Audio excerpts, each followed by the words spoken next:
Plus two political സയൻസിലെ 5-ാമത്തെ അധ്യായത്തിലേക്ക് വീണ്ടും സ്വാഗതം. കോൺഗ്രസ് വ്യവസ്ഥ വെല്ലുവിളികളും പുനഃസ്ഥാപനവും എന്നുള്ള പാഠഭാഗത്തെക്കുറിച്ചാണ് നമ്മൾ ഡിസ്കസ് ചെയ്യുന്നത്. പ്ലസ് ടു പൊളിറ്റിക്കൽ സയൻസിലെ ഓരോ ചാപ്റ്ററിലും ഏറ്റവും ഇമ്പോർട്ടൻ്റ് ആയിട്ടുള്ള ചോദ്യങ്ങൾ നമ്മൾ ഡിസ്കസ് ചെയ്യുകയാണ്.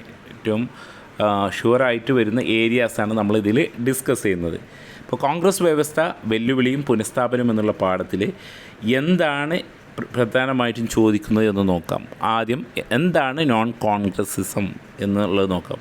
ഓക്കെ, പ്രതിപക്ഷ പാർട്ടികൾക്കിടയിൽ ഭിന്നിപ്പാണ് തുടർച്ചയായ തെരഞ്ഞെടുപ്പുകളിൽ അധികാരം പിടിച്ചെടുക്കാൻ സഹായിച്ചതെന്ന് പ്രതിപക്ഷ പാർട്ടികൾ തിരിച്ചറിഞ്ഞു.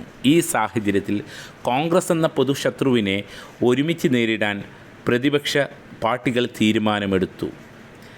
1970-കൾക്ക് ശേഷം 1971 തെരഞ്ഞെടുപ്പ് ഇന്ദിരാഗാന്ധി, 71-72 തെരഞ്ഞെടുപ്പിൽ ഇന്ദിരാഗാന്ധി നിശേഷം വിജയിക്കുകയാണ്.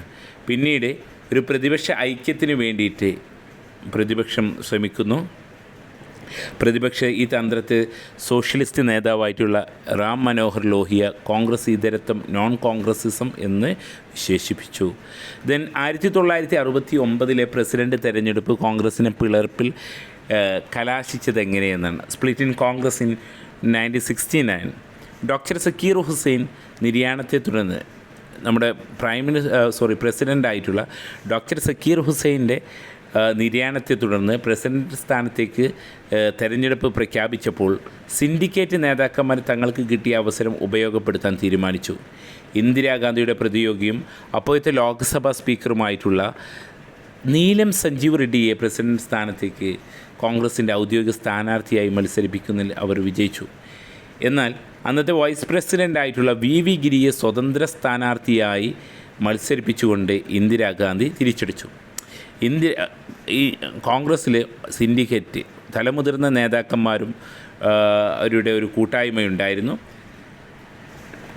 അവരുടെ നേതൃത്വത്തിൽ നീലം സഞ്ജീവ് റെഡ്ഡിയെ പ്രസിഡന്റ് സ്ഥാനത്തേക്ക് മത്സരിപ്പിച്ചു. എന്നാൽ ഇന്ദിരയെ എതിർക്കുക എന്നായിരുന്നു അവരുടെ ലക്ഷ്യം. എന്നാൽ ഇന്ദിരാഗാന്ധി വി ഗിരിയെ, വൈസ് പ്രസിഡൻ്റായിട്ടുള്ള വി ഗിരിയായിരുന്നു സ്വതന്ത്ര സ്ഥാനാർത്ഥിയായിട്ട് നിലനിർത്തിയത്. ഈ തെരഞ്ഞെടുപ്പിൽ ഔദ്യോഗിക സ്ഥാനാർത്ഥിയായ നീലം സഞ്ജീവ് റെഡ്ഡി പരാജയപ്പെടുകയും ഇന്ദിരാഗാന്ധിയുടെ സ്ഥാനാർത്ഥിയായിട്ടുള്ള വി ഗിരി വിജയിക്കുകയും ചെയ്തു.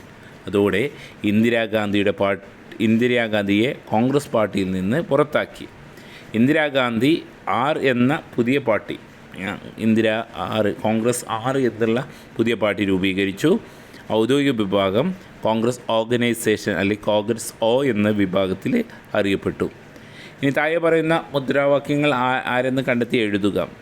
ഇന്ദിര ഹഠാവോ എന്നുള്ളത് മഹാസഖ്യം, പ്രതിപക്ഷത്തിൻ്റെ ഇന്ദിരയെ മാറ്റി നിർത്തുക എന്നുള്ളത് റിമൂവ് ഇന്ദിര.